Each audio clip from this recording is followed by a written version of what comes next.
Assalamualaikum warahmatullahi wabarakatuh. Perkenalkan, saya Himatul Alia, NIM 2019-12082, dan anggota kelompok saya yang terdiri dari Lutfia Anjani, NIM 2019-12070, Deborah Ayu Aristantia, NIM 2019-12080, Desi Indah Lumitasari, NIM 2019-12083, dan Mariana Ulfa, NIM 2019-12187. Di sini kami akan membahas tentang BPHTB dan Bea Materai. Bea perolehan hak atas tanah dan bangunan atau sering disebut dengan BPHTB diatur di dalam hukum, yaitu terletak pada UU nomor 20 tahun 2000 atau UU nomor 21 tahun 1997. Definisinya sendiri adalah pajak yang dikenakan atas sebuah peristiwa hukum berupa perolehan hak atas tanah dan juga bangunan. Untuk objek pajaknya sendiri yaitu perolehan hak atas tanah dan bangunan, bukan tanah atau bangunannya sendiri. Untuk hak itu hak milik, hak guna usaha, hak guna bangunan, hak pakai, hak milik satuan rumah susun, hak pengolahan. Untuk objek yang tidak dikenakan BPHTB yaitu antara lain ada wakaf, diplomatik, penggunaan oleh negara, dan juga kepentingan ibadah. Nah, untuk subjeknya sendiri yaitu orang atau badan yang memperoleh hak. Dan untuk dasar pengenaannya yaitu nilai pasar. Jika nilai pasar lebih kecil dari NJOP, maka yang digunakan adalah NJOP. Untuk objek BPHTB sendiri, yaitu ada dua perolehan hak, yaitu ada jual beli, hibah, waris, putusan hakim, tukar-menukar, hibah wasiat, pemisahan hak, hadiah, pemasukan dalam perseroan, penggabungan atau peleburan usaha. Sedangkan untuk pemberian hak baru yaitu adanya kelanjutan pelepasan hak, yaitu pemberian hak baru dari negara atas tanah yang berasal dari pelepasan hak. Di luar pelepasan hak, yaitu pemberian hak baru dari negara atau dari pemegang hak milik berdasarkan undang-undang. Nah, untuk selanjutnya kita masuk ke dalam bab pembahasan bukan objek BPHTB. Adapun yang bukan objek BPHTB antara lain yang sudah saya jelaskan di slide sebelumnya, yaitu ada perwakilan diplomatik, konsulat atau asas timbal balik. Yang kedua, negara untuk penyelenggaraan pemerintahan dan atau pelaksanaan pembangunan guna kepentingan umum. Yang ketiga, badan atau perwakilan internasional yang ditetapkan oleh keputusan Menteri Keuangan dengan tidak menjalankan usaha atau melakukan kegiatan lain di luar fungsi dan tugasnya. Yang keempat, orang pribadi atau badan karena konversi hak atau karena perbuatan hukum lain dengan tidak merubah nama. Selanjutnya, orang pribadi atau badan karena wakaf. Dan yang terakhir yaitu orang pribadi atau badan yang digunakan untuk kepentingan ibadah, misalnya masjid, gereja, wihara, pura, dan lain-lain. Subjek dan jenis perolehan hak. Subjek BPHTB adalah orang pribadi atau badan yang memperoleh hak atas tanah dan atau bangunan sebagai berikut.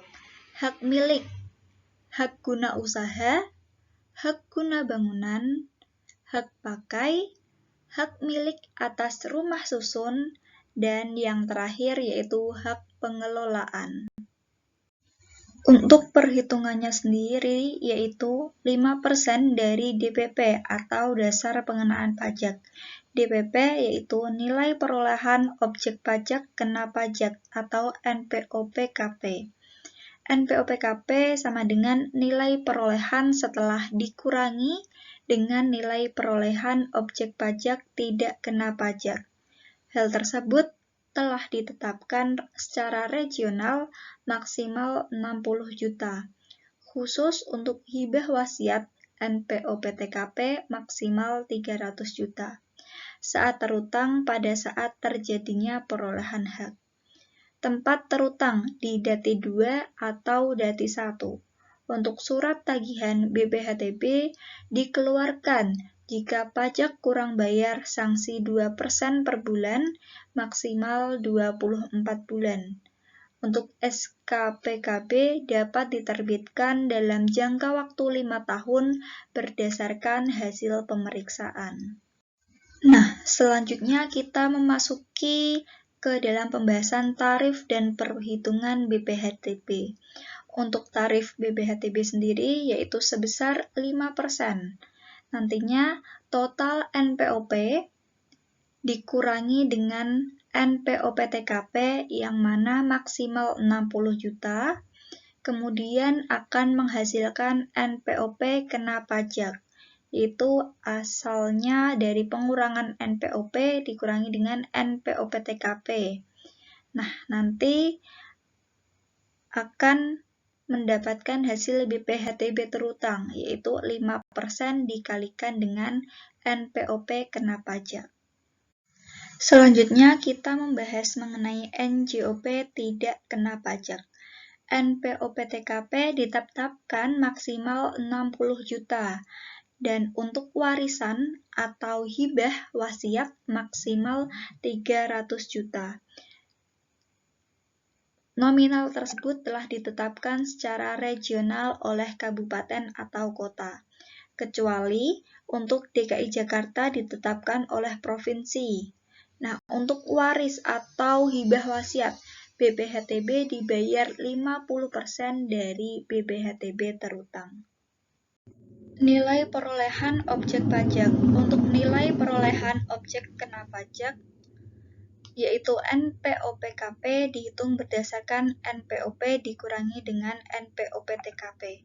Nilai NPOP lihat pada pasal 6 UU BPHTB, itu adanya harga transaksi, nilai pasar harga transaksi yang tercantum pada risalah lelang.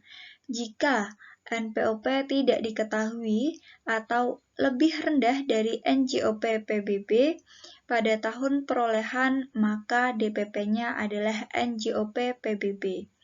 NPOPTKP maksimum telah ditetapkan yaitu sebesar 60 juta.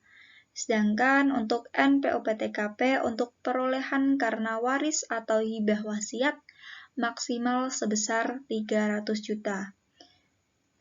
Yang dimaksud dengan waris atau hibah wasiat yaitu hubungan sedarah dalam garis lurus 1 derajat ke atas atau ke bawah dengan pemberi hibah, termasuk suami atau istri.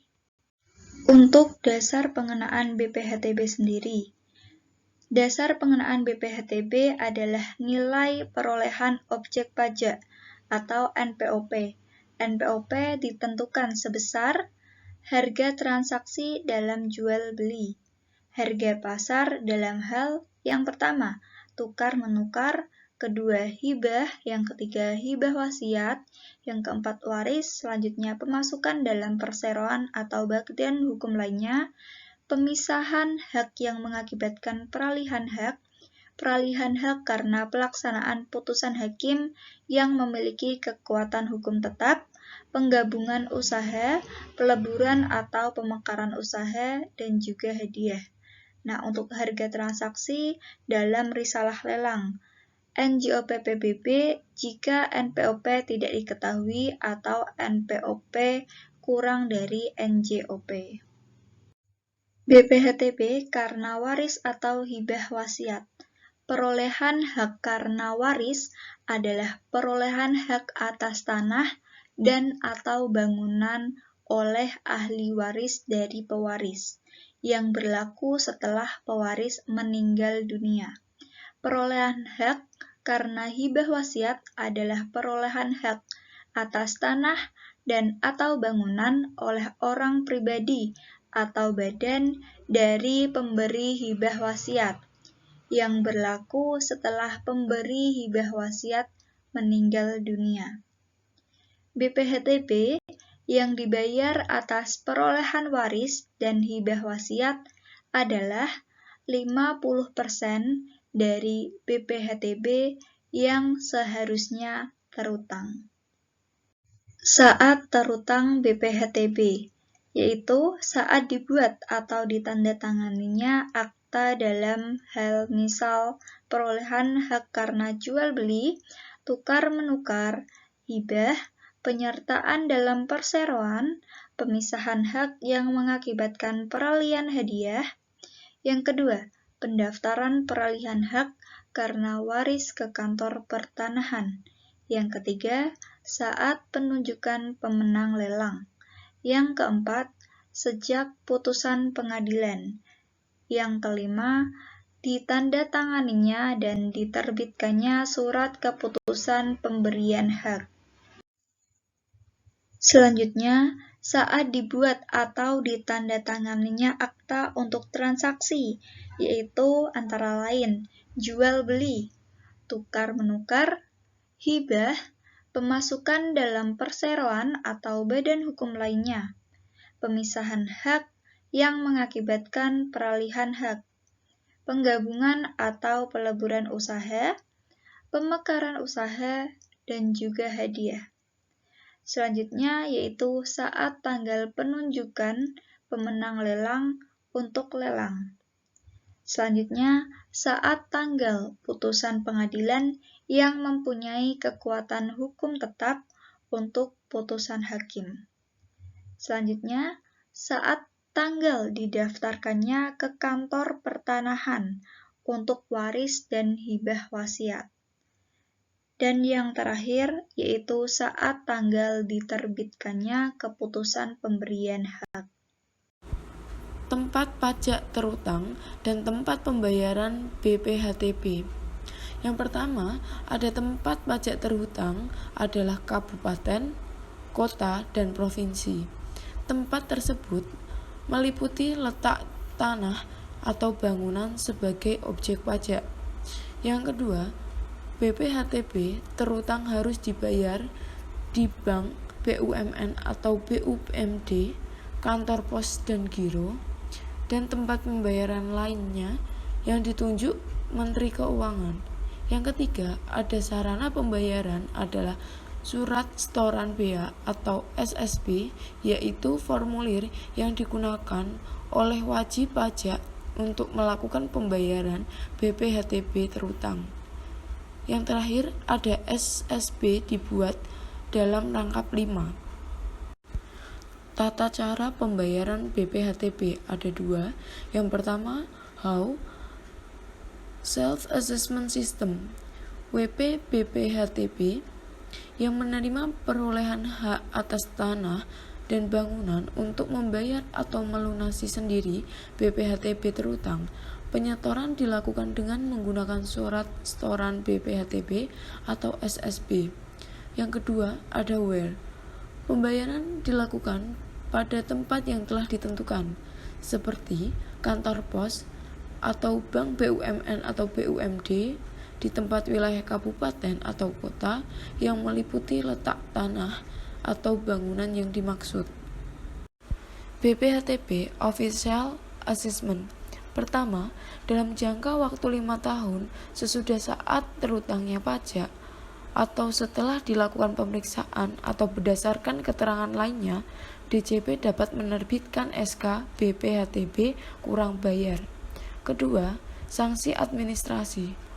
2% sebelum untuk jangka waktu paling lama 24 bulan, dihitung mulai saat terutangnya pajak sampai dengan diterbitkannya SK BKB.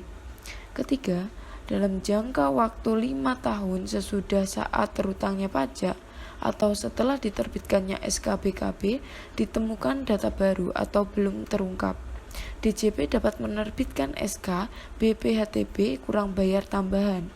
Yang keempat, sanksi administrasi kenaikan 100% dari jumlah kurangan bayar kecuali WP melaporkan sendiri sebelum dilakukan pemeriksaan.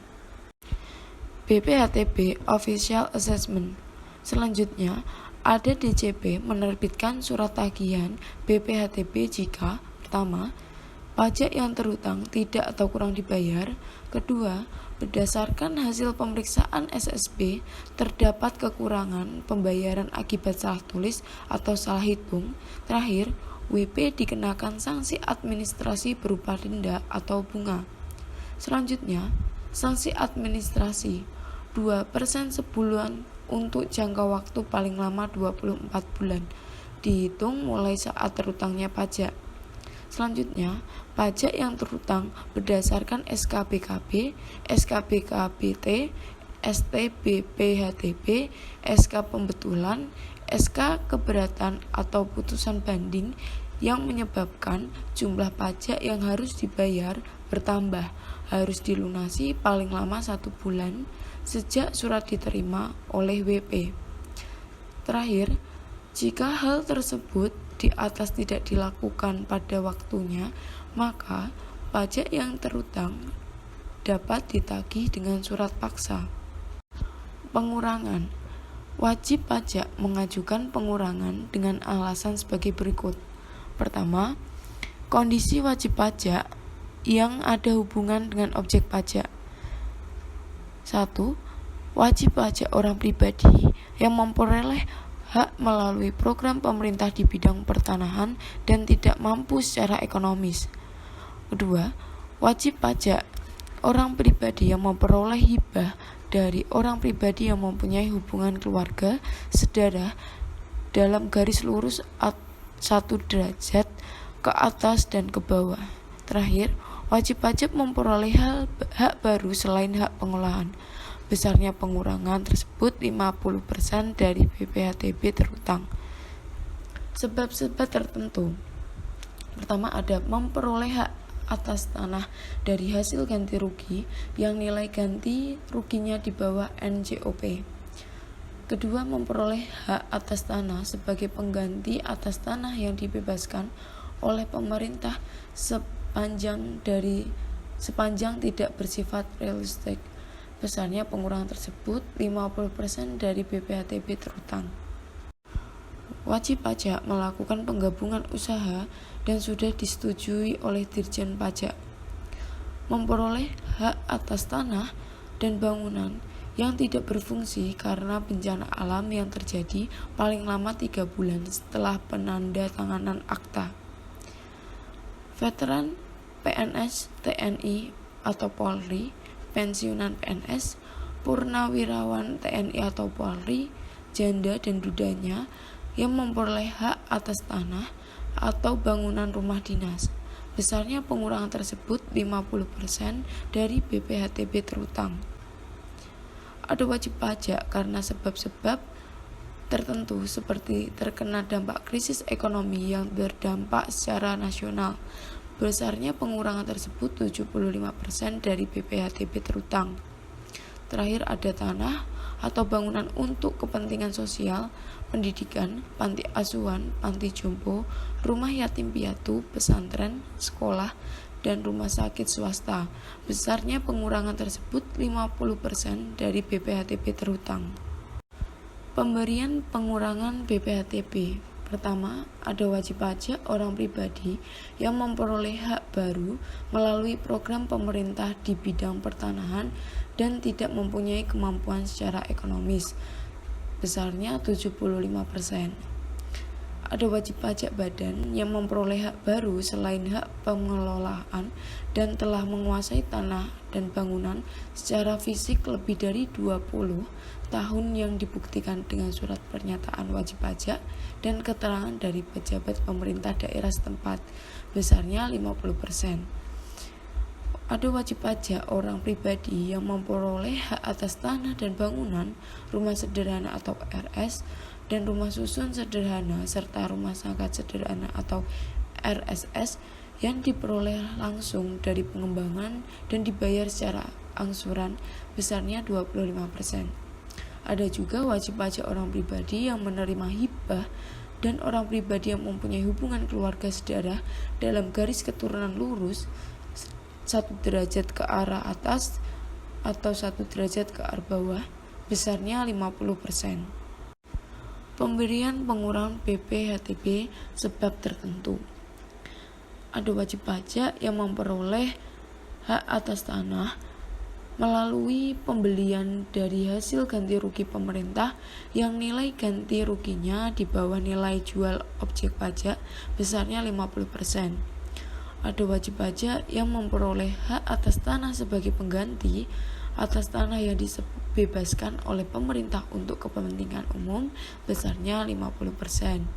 Ada wajib pajak badan yang terkena dampak krisis ekonomi dan moneter yang berdampak luas pada kehidupan perekonomian nasional, sehingga wajib pajak harus melakukan restrukturisasi usaha dan utang usaha sesuai dengan kebijakan pemerintah sebesar 75%. Ada juga wajib pajak Bank Mandiri yang memperoleh hak atas tanah yang berasal dari Bank Bumi Daya, Bank Dagang Negara, Bank Pembangunan Indonesia, dan Bank Ekspor Impor dalam rangkaian proses penggabungan usaha atau merger sebesarnya 100%. Dan ada juga wajib pajak badan yang melakukan penggabungan usaha atau merger atau peleburan usaha atau konsolidasi dengan tanpa terlebih dahulu mengadakan likuidasi dan telah memperoleh keputusan persetujuan penggunaan nilai buku dalam rangka penggabungan atau peleburan usaha dari Direktorat Jenderal Pajak besarnya 50%. Pemberian pengurangan BPHTB sebab tertentu. Selanjutnya, wajib pajak yang memperoleh hak atas tanah dan bangunan yang tidak berfungsi lagi seperti semula disebabkan bencana alam atau sebab-sebab lain seperti kebakaran, banjir, tanah longsor, gempa bumi, gunung meletus, dan huru-hara yang terjadi dalam jangka waktu paling lama 3 bulan sejak penandatanganan akta besarnya 50%. Selanjutnya ada wajib pajak orang pribadi veteran, pegawai negeri sipil atau PNS, Tentara Nasional Indonesia atau TNI, Polisi Republik Indonesia atau Polri, pensiunan PNS, purnawirawan TNI, purnawirawan Polri atau janda dan dudanya yang memperoleh hak atas tanah dan bangunan rumah dinas pemerintah besarnya 75%. Wajib pajak Badan Korps Pegawai Republik Indonesia atau KOPRI yang memperoleh hak atas tanah dan bangunan dalam rangka penggadaan rumah bagi anggota KOPRI atau PNS besarnya 100%. Selanjutnya ada wajib pajak badan anak perusahaan dari perusahaan asuransi dan reasuransi yang memperoleh hak atas tanah dan bangunan yang berasal dari perusahaan induknya selaku pemegang saham tunggal sebagai kelanjutan dari pelaksanaan keputusan Menteri Keuangan tentang kesehatan keuangan perusahaan asuransi dan perusahaan reasuransi besarnya 100%. Terakhir ada tanah dan bangunan digunakan untuk kepentingan sosial atau pendidikan yang semata-mata tidak untuk mencari keuntungan, antara lain untuk panti asuhan, panti jompo, rumah yatim piatu, sekolah yang tidak ditujukan mencari keuntungan, rumah sakit swasta memiliki institusi pelayanan sosial masyarakat besarnya 50%. Pajak pengalihan tanah dan bangunan. Pertama, penghasilan dari pengalihan tanah dan bangunan dikenakan PPh sebesar 5% dari jumlah bruto nilai pengalihan tanah dan bangunan atau yang lebih besar antara NJOP PBB atau nilai akta pengalihan. Kedua, pajak pengalihan tanah dan bangunan adalah pajak final. Contoh soal, Nyonya Mawar membeli tanah dan bangunan dengan harga 800 juta. NJOP PBB tanah dan bangunan tersebut adalah 700 juta. Bila ditetapkan NPO PTKP adalah 90 juta. Jika dihitung BPHTB yang terutang atas Nyonya Mawar adalah NPOP 800 juta dikurangi NPOP TKP 90 juta sama dengan NPOP PKP yaitu 710 juta. BPHTB sama dengan 5% dikali 710 juta sama dengan 35.500.000. Objek biaya materai yang kedua yaitu dokumen sebagai alat bukti di pengadilan. A. Dokumen yang terutang biaya materai yang belum dibayar lunas, termasuk dokumen yang biaya materainya belum dibayar lunas tetapi telah kaladuarsa. Dan B. Dokumen yang sebelumnya tidak dikenakan biaya materai karena tidak termasuk dalam pengertian objek biaya materai. Objek biaya materai yang kedua yaitu dokumen sebagai alat bukti di pengadilan. A. Dokumen yang terutang biaya materai yang belum dibayar lunas, termasuk dokumen yang biaya materainya belum dibayar lunas tetapi telah kaladuarsa. Dan B. Dokumen yang sebelumnya tidak dikenakan biaya materai karena tidak termasuk dalam pengertian objek biaya materai. Tarif biaya materai. Yang pertama, pada pasal 4 dan 5 UU biaya materai, tarif tetap sebesar 10.000 yang dikenakan satu kali untuk setiap dokumen. Yang kedua, pada pasal 6 UU biaya materai, pemerintah berdasarkan hasil konsultasi dengan DPR dapat pertama menaikkan atau menurunkan batasan nilai nominal yang dikenakan materai dari yang sekarang berlaku sebesar 5 juta, serta besarnya tarif 10.000. Hal ini dapat dilakukan dengan mempertimbangkan kondisi perekonomian nasional dan tingkat pendapatan masyarakat. Kedua, mengenakan biaya materai dengan tarif tetap yang berbeda dengan tarif yang berlaku. Contohnya, dokumen surat berharga seperti saham dapat dikenakan tarif biaya materai tidak 10.000. Hal ini dilakukan untuk melaksanakan program pemerintah dan mendukung pelaksanaan kebijakan moneter dan atau sektor keuangan. Terdapat 5 kondisi yang menentukan saat terutang biaya materai. Untuk kondisi yang pertama, yaitu saat dokumen dibubuhi tanda tangan atau dokumen yang dibuat oleh dua pihak. Yang kedua, saat dokumen selesai dibuat atau surat berharga. Yang ketiga, saat dokumen diserahkan untuk siapa dokumen dibuat atau dokumen ini yang dibuat oleh salah satu pihak. Untuk yang keempat, yaitu saat dokumen diajukan ke pengadilan. Dan yang terakhir, yaitu kondisi yang kelima, saat dokumen digunakan di Indonesia untuk dokumen yang dibuat di luar negeri. Lantas, siapa yang harus menanggung biaya materai? Pasal 9 UU Biaya Materai mengatur pihak yang terutang biaya materai. Yang pertama yaitu atas dokumen yang dibuat oleh satu pihak.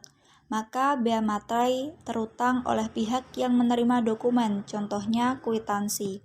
Atas dokumen yang dibuat oleh dua pihak atau lebih, maka biaya materai terutang oleh masing-masing pihak atas dokumen yang diterimanya. Contoh, surat pernyataan bersama. Yang ketiga, saat dokumen selesai dibuat atau surat berharga, seperti saham, obligasi, cek, biljet, giro, aksep, wesel, dan lain-lain. Yang keempat, atas dokumen yang dibuat di luar negeri yang digunakan di Indonesia, maka biaya materainya terutang oleh pihak yang menerima manfaat atas penggunaan dokumen tersebut. Yang terakhir, atas dokumen yang digunakan sebagai alat bukti di pengadilan, biaya materainya terutang oleh pihak yang mengajukan dokumen tersebut sebagai bukti. Pemungut biaya materai sendiri diatur pada pasal 10 UU Biaya Materai yang berbunyi, Pemungut bea materai adalah pihak yang wajib memungut bea materai yang terutang atas dokumen tertentu dari pihak yang terutang. Kewajiban pemungut bea materai sendiri yaitu yang pertama, memungut bea materai yang terutang atas dokumen tertentu dari pihak yang terutang. Yang kedua, menyetorkan bea materai yang dipungut ke kas negara, dan sekaligus yang ketiga yaitu melaporkan pemungutan dan penyetoran bea materai yang telah dilakukan ke kantor DJP. Apabila pemungut tidak melakukan kewajiban pemungutan bea materai, maka akan diterbitkan SKP dan juga sanksi 100% dari MB yang tidak atau kurang dibayar atau disetor. Nah, untuk sekarang kita memasuki ke contoh soal. Berdasarkan hasil pemeriksaan, terdapat 15 dokumen yang harus dipungut BM. Persen telah disetor dan 10 masih belum disetor. Maka SKP SPB adalah BM terutang sama dengan 15 dikali 10.000, maka mendapatkan hasil 150.000. BM telah disetor 5 kali 10.000, yaitu 50.000. BM kurang disetor 10 kali 10.000, hasilnya 100.000. Sanksi 100% dikali 10.000, yaitu 100.000, maka BM yang harus dibayar atau BM yang masih harus dibayar yaitu sebesar 200.000. Selanjutnya, pembayaran bea materai. Di sini terdapat dua cara untuk pembayaran bea materai. Yang pertama, menggunakan materai. Pembayaran dengan metode materai di sini ada tiga, yaitu materai tempel, materai elektronik, dan materai dalam bentuk lain. Akan tetapi, dalam bentuk lain wajib memperoleh izin dari satu materai teraan, dua sistem komputerisasi, dan yang tiga teknologi percetakan. Selanjutnya, cara pembayaran bea materai menggunakan SSP. Pembayaran dengan materai SSP ada dua cara, yaitu pembayaran bea materai atas dokumen sebagai alat bukti di pengadilan dengan jumlah lebih dari 50 dokumen. Atau yang kedua, yaitu pembayaran dengan materai tempel tidak mungkin dilakukan karena materai tempel tidak tersedia atau tidak dapat digunakan. Pembayaran ini dapat dilakukan paling lama 30 hari sejak saat terutang bea materai. Pemateraian kemudian. Menurut pasal 1 angka 6 Undang-Undang Bea Materai, pemateraian kemudian adalah pemateraian yang memerlukan pengesahan dari pejabat yang ditetapkan oleh menteri. Pasal 17 Undang-Undang Bea Materai, pemateraian kemudian dilakukan untuk 1. Dokumen yang bea materainya tidak atau kurang dibayar. 2. Dokumen yang digunakan sebagai alat bukti di pengadilan. Pemateraian berdasarkan PMK strip 4 PMK-03/2021. Dokumen yang terutang bea materai setelah 1 Januari 2021, bea materai yang harus dibayar adalah sebesar bea materai terutang ditambah dengan sanksi administratif sebesar 100%. Dokumen yang terutang bea materai sebelum 1 Januari 2021, bea materai terutang yang harus dibayar adalah sebesar bea materai terutang ditambah dengan sanksi administratif sebesar 200%. Dan yang terakhir, dokumen yang dipakai sebagai alat bukti di pengadilan, besarnya bea materai yang harus dibayarkan adalah sebesar tarif bea materai yang berlaku saat dokumen dipakai sebagai bukti.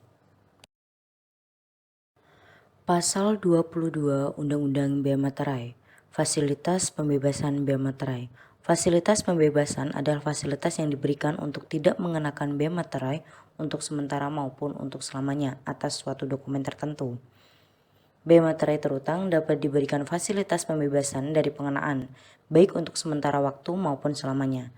Dokumen yang dapat diberikan fasilitas pembebasan antara lain, yang pertama, dokumen yang menyatakan pengalihan hak atas tanah atau bangunan dalam rangka percepatan proses penanganan dan pemulihan kondisi sosial ekonomi suatu daerah akibat bencana alam yang ditetapkan sebagai bencana alam.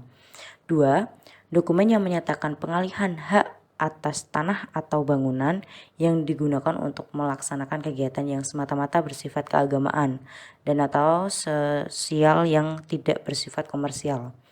Yang ketiga, dokumen yang dapat dibuat dalam rangka mendorong atau melaksanakan program pemerintah dan kebijakan lembaga yang berwenang di bidang moneter atau jasa keuangan. Dan yang keempat, dokumen yang terkait pelaksanaan perjanjian internasional yang telah mengikat berdasarkan ketentuan peraturan perundang-undangan di bidang perjanjian internasional atau berdasarkan asas timbal balik.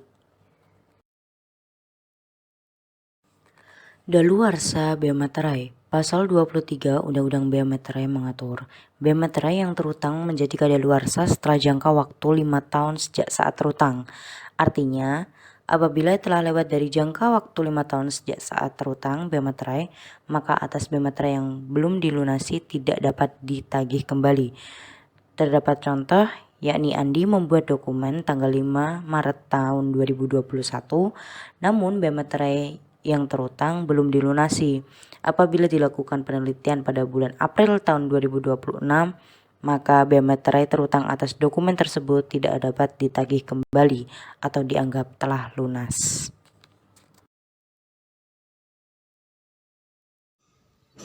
Sekian penjelasan tentang BPHTB dan bea materai dari kelompok kami. Jika ada salah kata, mohon dimaafkan dan terima kasih atas perhatiannya. Wassalamualaikum warahmatullahi wabarakatuh.